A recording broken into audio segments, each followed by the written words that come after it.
ছাত্রদল versus Bangladesh ইসলামী ছাত্র শিবির বিভিন্ন বিশ্ববিদ্যালয় এবং বিভিন্ন স্থানে ঘটনা শুরু হয়ে গেছে।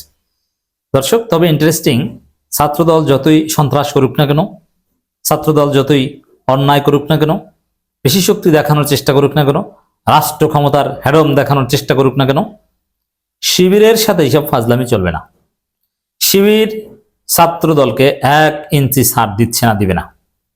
প্রত্যেক জায়গায় শিবির শক্ত প্রতিরোধ করে তুলছে এবং ছাত্রদল যে কয় জায়গায় শিবিরের সাথে লাগতে এসেছে এক জায়গায়ও পার পায়নি। প্রত্যেক জায়গায় ছাত্রদলকে পিছু হটতে হয়েছে, তারা পিছু হটতে বাধ্য হয়েছে এবং শিবিরের বিজয় হয়েছে।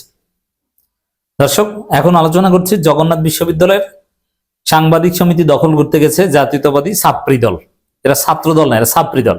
কারণ ছাত্রদলে কোনো ছাত্র নেই, আপনি দেখাতে পারবেন না কোনো ছাত্রদল করে। No, there is no example. তো দর্শক, এই ছাত্রদল ঢাকা পলিটেকনিক ইনস্টিটিউটের ছাত্রাবাস দখল করতে গিয়েছে, কিন্তু নতুনভাবে কিছুই দখল করতে পারেনি, বরং প্রতিবাদের মুখে পড়েছে। হ্যাঁ, শিবিরের রক্ত ঝরেছে, মায়ের ওরাও টুকটাক খেয়েছে, কিন্তু ওভারঅল ওরা যে সন্ত্রাসী করতে যাচ্ছে, ক্যাম্পাসগুলোতে এসব সন্ত্রাসী চলবে না, এটা কায়েম হয়েছে এবং ছাত্র জনতার ঐক্যবদ্ধ হয়েছে, সাধারণ শিক্ষার্থীরা ইউনাইটেড হয়েছে। ছাত্রদল সন্ত্রাস করতে আসলে ওদেরকে পিটিয়ে ক্যাম্পাস ছাড়া করা হবে। তো দর্শক,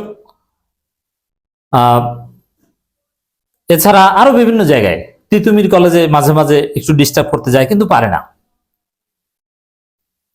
বিভিন্ন মেডিকেলও এরকম চেষ্টা করে, কিন্তু পারে না। কোথাও ওদের জন্য স্পেস নেই। ঢাকা বিশ্ববিদ্যালয় এখন নাটক করে, বহিষ্কার খেলে, হামিমকে অব্যাহতি দেয়, আর হামিম আরো বেশি লোকজনকে নিয়ে শোডাউন দেয়। কিন্তু দখল করার চেষ্টা করেন, একটু দেখি পারেন কিনা, পারবে না। তো যেখানেই এই দখল চেষ্টা বা এগুলো করতে যায়, শিবির প্রতিরোধ করে, শিবিরের সাথে পারে না। শিবিরের সাথে সাধারণ শিক্ষার্থীরা আছে, আর শিবির ভয় পায় না। শিবির যেটা বলছে যে আমরা রক্ত দিতে দিতে শহীদ হতে হতে এই পর্যায়ে এসেছি, আমাদেরকে ওইসব মায়ের ভয়টা দেখে লাভ নেই। এখানে যেহেতু ছাত্র জনতার অভ্যুত্থান হয়েছে, তার ফলে বিএনপি সেই অভ্যুত্থানের বিপ্লবের সুবিধাভোগী, যার ফলে ছাত্র জনতা যে কোনো মুহূর্তে আবার জেগে উঠতে পারে। এই ভয়ে বিএনপি ওরকম মরণ কামড়ও দেয় না। নাসিরউদ্দিন পাটোয়ারি সিলেট, কুমিল্লা বিভিন্ন জায়গায় যাচ্ছেন, আর তরুণ প্রজন্মের যে ক্রেজ, তরুণরা ছাত্রদল এরা দেখতে পারে না। ছাত্রদল কোনো ছাত্রদের কিংবা তরুণদের সংগঠন নয়। তরুণরা দেখতে পারে শিবির, তারা দেখতে পারে এনসিপি, তারা নাসিরউদ্দিন পাটোয়ারি টাইপের ছেলেদের পছন্দ করে, মেয়েরা সাদিক ক্যাম্প ফরহাদ টাইপের ছেলেদের পছন্দ করে। ছাত্রদল টাইপের ছেলেদের কেউ পছন্দ করে না। এই জন্য ওরা কোথাও ঢক করতে পারে না, সহজ বাংলায়। যেখানে যায় পিছু হটতে বাধ্য হয়। এবার দেখেন কি ঘটিয়েছে।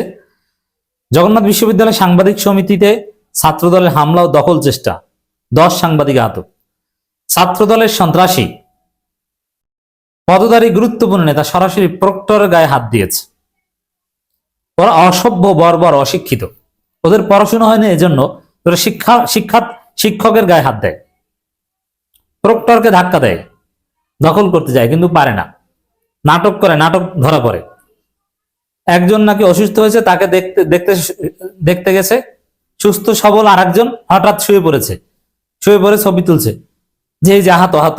একজন ভুয়া ক্যানুলা লাগিয়েছে, ভুয়া স্যালাইন লাগাচ্ছে, যে শিবির আমাদেরকে মেরেছে, এই যে দেখেন, মিথ্যা নাটক সাজাচ্ছে। কিন্তু মজার বিষয়, মুহূর্তেই ধরা পড়ে গেছে। তো এটাও একটা পিছু হটা, যে এই নাটক সাজাতে যায়, ধরা পড়ে, এই নাটক নিয়ে ট্রল হয়। ছাত্রদল এতটাই অযোগ্য এবং ছাত্রী সংগঠন, এদের একটা নাটক করতে দিলে এই নাটকের অ্যাসাইনমেন্টও ঠিক মতো বাস্তবায়ন করতে পারে না, কিচ্ছু করতে পারে না। ছাত্রদল ইতিহাসে কোনো সফলতা নাই। 80-র দশকের সন্ত্রাস এবং হত্যার রাজনীতি ছাড়া, নিজেদের 2 গ্রুপ একে অপরকে হত্যা করা ছাড়া তাদের আর কোনো রাজনীতি নেই। খুলনায় ছাত্রদল নেতা যুবদল নেতাকে রক কেটে হত্যা করেছে। নিয়মিত ছাত্রদল যুবদলকে হত্যা করে, ছাত্রদলকে যুবদল বিএনপি হত্যা করে। এছাড়া ছাত্রদলের কোনো রাজনীতি নেই। তো দর্শক, জগন্নাথ বিশ্ববিদ্যালয়ের সাংবাদিক সমিতি ছাত্রদলের হামলা ও দখল চেষ্টা করেছে, কিন্তু দখল করতে কি পেরেছে? পারেনি। বরং শিক্ষার্থীরা প্রতিবাদ করেছে। হ্যাঁ, আহত হয়েছে, রক্ত দিয়েছে, ছাত্রদলের সন্ত্রাসীদের হাতে তারা ভিকটিম, কিন্তু দখল করতে তো পারেনি। এবং এটা থেকে প্রমাণিত হচ্ছে যে দখল করার চেষ্টা করে লাভ নাই, দখল করতে দিবে না। ঢাকা পলিটেকনিকে যেরকম পারেনি, জগন্নাথ বিশ্ববিদ্যালয় সেরকম পারবে না, কোনো বিশ্ববিদ্যালয় পারবে না। ঢাকা বিশ্ববিদ্যালয় করতে গেলে তো একদম যা আছে তা চলে যাবে, আমছালা সব যাবে। দর্শক, জগন্নাথ বিশ্ববিদ্যালয় শাখা ছাত্রদলের নেতাকর্মীদের বিরুদ্ধে, দেখেন এটা মজার বিষয় যে ছাত্রদল সারা বাংলাদেশে মব করছে, সন্ত্রাস এবং হত্যার রাজত্ব কায়েম করছে, এক সন্ত্রাসের অভয়ারণ্যে পরিণত করার চেষ্টা করছে ক্যাম্পাসগুলো। কিন্তু ছাত্রদলের অপকর্মের বিরুদ্ধে কোনো মিডিয়া লিখছে না। কেন লিখছে না? মিডিয়াগুলো বিএনপির দখলে। জগন্নাথ বিশ্ববিদ্যালয় শাখা ছাত্রদলের নেতাকর্মীদের বিরুদ্ধে বিশ্ববিদ্যালয় সাংবাদিক সমিতি কার্যালয়ে হামলা ও তা দখলের চেষ্টার অভিযোগ উঠেছে। বিশ্ববিদ্যালয়ের অবকাশ ভবনে সংগঠিত এই হামলায় পেশাগত দায়িত্ব পালনরত অন্তত 10 জন সাংবাদিক আহত হয়েছে। বিএনপি সাংবাদিক নির্যাতনকারী দল, ছাত্রদল সাংবাদিকদের উপর হামলাকারী দল। বিএনপি ছাত্রদল নারী নির্যাতনকারী দল, নারীদের উপর হামলাকারী দল। এরা নারীদের উপর হামলা করে, নারীদের আঘাত করে। প্রত্যক্ষদর্শীরা জানান, দুপুরের দিকে ছাত্রদলের কয়েকশো নেতাকর্মী সাংবাদিক সমিতির কক্ষে ঢুকে পড়েন। এ সময় সেখানে থাকা সদস্যদের সঙ্গে তাদের বাকবিতণ্ড শুরু হয়। এক পর্যায়ে তারা সাংবাদিকদের উপর হামলা চালান। এতে বিভিন্ন গণমাধ্যমে কর্মরত অন্তত 10 জন সাংবাদিক আহত হন। হামলার নেতৃত্ব দেন শাখা ছাত্রদলের আহ্বায়ক মেহেদী হাসান হিমেল, সদস্য সচিব শামসুল আরেফিন। এগুলো সব বুইরে খাটাস। এক একজনকে যদি দেখেন, এদের নাতি স্কুলে যাওয়ার বয়স হয়েছে, এখনো ছাত্রদলের। আমার চাইতে কমপক্ষে 8-10 বছরে বড়, অথচ আমার বাচ্চারা এখন স্কুলে পড়ে এবং আরো কয়েক বছর আগে থেকে পড়ে। সাংবাদিকদের অভিযোগ, আহতদের ন্যাশনাল হাসপাতালে প্রাথমিক চিকিৎসা দেওয়া হয়েছে। এই হচ্ছে অবস্থা। এবং গণমাধ্যমগুলো রিপোর্ট করতে সাহস পাচ্ছে না। চ্যানেল 24 রিপোর্ট করেছে, সবাই মন্তব্য করেছেন এই রিপোর্ট থাকবে তো, কিছুক্ষণ পর তো থাকবে না। এর মানে এদেশে সংবাদ মাধ্যমের স্বাধীনতা নেই।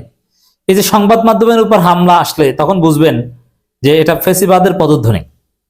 কারণ যারা ফেসিবাদ কায়েম করতে যায় তারা প্রথমে সংবাদ মাধ্যমের কণ্ঠরোধ করে। সংবাদ মাধ্যম যতদূর পারে দখল করে, বাকিগুলো কণ্ঠরোধ করার চেষ্টা করে।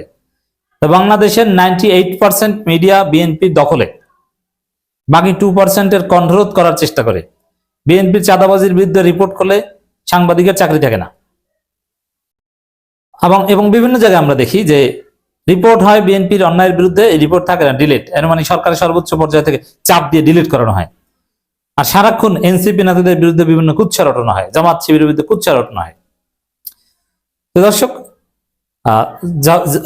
জগন্নাথ বিশ্ববিদ্যালয় যাক, আর ঢাকা পলিটেকনিক ইনস্টিটিউটে যাক, আর চট্টগ্রাম কলেজে যাক, কোথাও ছাত্রদল কোনো ক্যাম্পাস দখল করতে পারবে না। ছাত্রদল কোনো ক্যাম্পাস দখল করতে আসলে সে হাত থাকবে না, ওদের হাত ভেঙে দেবে ছাত্র জনতা, পিটিয়ে পঙ্গু করে ছেড়ে দিবে। কোনো ক্যাম্পাস দখলকারী বাংলাদেশে আর থাকতে পারবে না। টেম্পো স্ট্যান্ডেই তোমরা রাজনীতি করো, শিক্ষা প্রতিষ্ঠানে তোমাদের কোনো কাজ নাই, কারণ তোমরা ছাত্র নয়।